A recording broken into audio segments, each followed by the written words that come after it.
حرمین شریفین میں ایک عجیب بات ہے، وہاں ہر شخص کی کوشش ہوتی ہے کہ وہ حجر اسود کا بوسہ لے، سنت ہے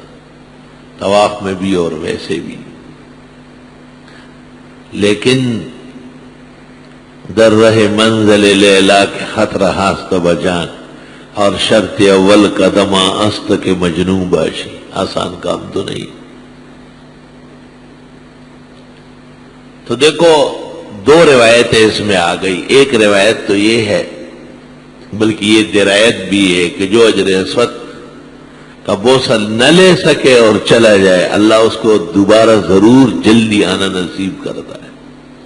اکرام دے کے اللہ کی طرف سے۔ اور سنن کی روایت میں کہ قیامت کے میدان میں جب حکم ہو جائے گا کہ یہ لوگ جنت جائے پاس ہو گئے اور یہ لوگ جہنم روانہ ہو جائے، تو پھر کہا جائے گا قفوہم، روکو ابھی صبر کرو،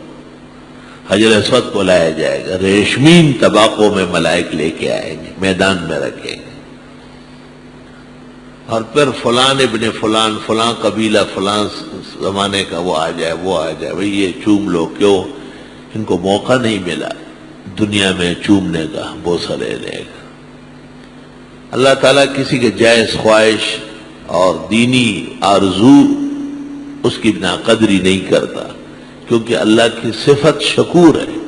قدردان، بہت زیادہ اللہ رب العالمین قدر فرماتے ہیں شان کے مطابق۔